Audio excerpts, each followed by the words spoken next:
Yeah, I love the Arcanist list, and I love Salvatto, a good friend of mine. This Arcanist deck takes advantage of the graveyard, and Salvatto said it himself. He has such a great game one against the field, and then Graveyard Hate does kind of hold him back when it comes to the post board. But this deck feels so incredibly powerful to me, and is my favorite deck, and the deck I would have played in this tournament if I was qualified.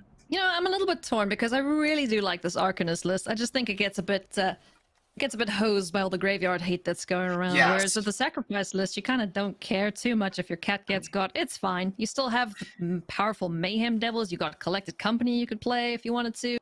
You could play Bolas' Citadel. So, you know, there's a whole bunch of stuff you could still do above ground that doesn't really slow you down if there's a Cage or Graveyard Hate in play. Agreed, and that's the thing is like the Cage effect. We even see Bedevil in Salvatto's hand here. He doesn't really care about the artifact Graveyard Hate, but it's that enchantment Graveyard Hate that is so impossible to deal with in the red-black color pie. There's really not anything except Farika's Libation, and I'm not in love with that. I love what Salvatto and the rest of the team did to answer enchantment Graveyard Hate, and that's just play Hazoret, just completely juke. I love it. Well, Black will be getting some more enchantment hate with a new set that's coming out really soon, so I hope everyone's got their pre-orders placed because I am so looking forward to seeing that set in action next week. It's going to be awesome. Oh yeah, I know I'll be seeing you on the digital streets streaming that event on Wednesday. It's going to be last. It is. It's going to be so much fun. I can't wait. But before that, we have to determine our winner of not only this match, but this entire Mythic Invitational. So let's take a look here. What is happening? We saw a Goose get got and sacrificed to Village Rites, drawing a couple cards here for Salvatto. Now we're going to see Trail of Crumbs down on the battlefield for Steinberg. So Trail of Crumbs hasn't really featured in a lot of the sacrifice decks. Do you think it adds to the list, or is it a liability or an asset to Jund colors? I don't know if it's really either. It's just a different way to play, and it's whatever people feel more comfortable with. But we saw this Trail of Crumbs kind of, food deck that was in Standard back when Canister won a Mythic Championship with it. It's pretty much the same deck, and it took down, a major tournament last weekend as well. So it's definitely good, but I agree, we have not seen a ton of it in this tournament so far. Well, we'll see how much work it does here for David Steinberg, as that's all he's got going for him right now. He does have a Claim the Firstborn in hand, but no sack outlets for any of these creatures here. And as soon as Dreadhorde Arcanist gets going, it's quite difficult to stop, Corey. Yeah, it's unreal. The turn one Thoughtseize into Dreadhorde Arcanist honestly feels like cheating. It is so powerful because all you're doing with your turn one Thoughtseize is making sure you eliminate whatever card is going to deal with your Dreadhorde Arcanist, right? And then from there on, you just get to pick away their draws one step at a time. And then when you add Kroxa, when you add more Thoughtseize from your hands, when you add claiming your opponent's creatures, village writing them, there's just so many angles of attack when you get to start with that powerful combo of Thoughtseize and Dreadhorde Arcanist. This sequence of play has just been absolutely disgusting from Salvatto. Just this deck doing exactly what it wants to do. Thoughtseize, Arcanist, Stitcher Supplier, Kroxa, Titan of Death's Hunger, all of these cards just whittling away at the hand here of David Steinberg, who's hasn't got much going for him right now. It has to hopefully find something of things like Trail of Crumbs. Finds Vraska. Yeah, that's not too shabby. Okay. That's pretty good. I mean, that's needed because look at this, Alias. That was a Kroxa escaped.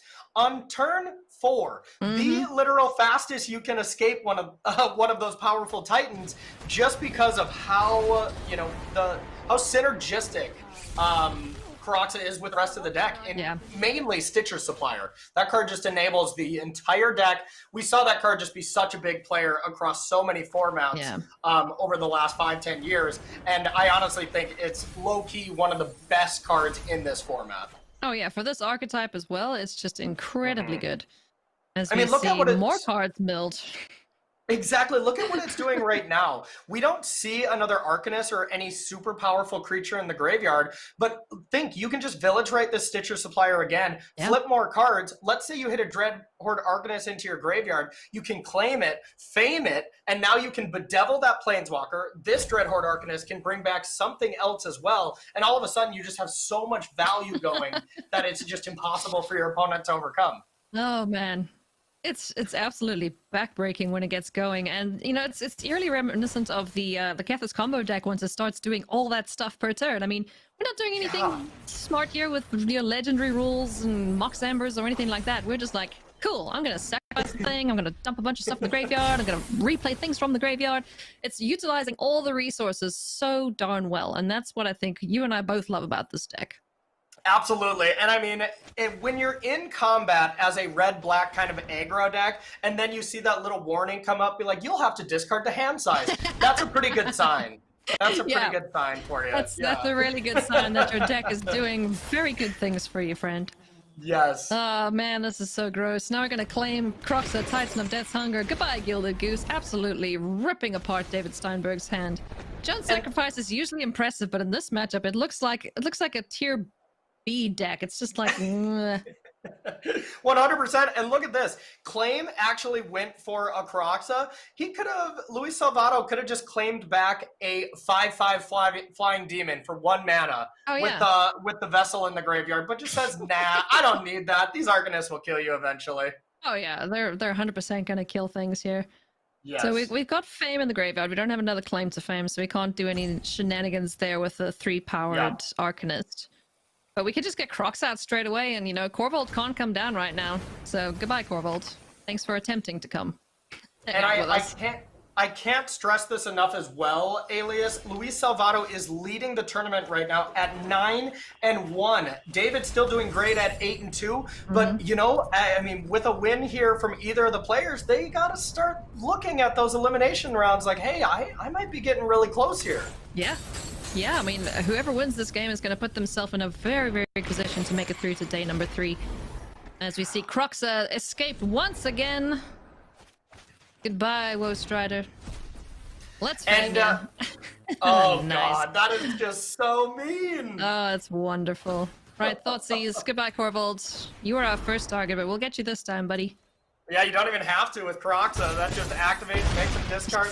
And David was holding on to that Croxa or that Corvold like it was going to be the saving grace, but we see Bedevil, something that Salvatto, that most people don't play, but just a nice hard removal spell for anything. Well, there you go, Luis Salvatto picking up that first victory there and is the overall winner. Unfortunately, we don't have time to show you the entire matchup, but Luis Salvatto did finish that game with a clean 2-0. So congratulations to him.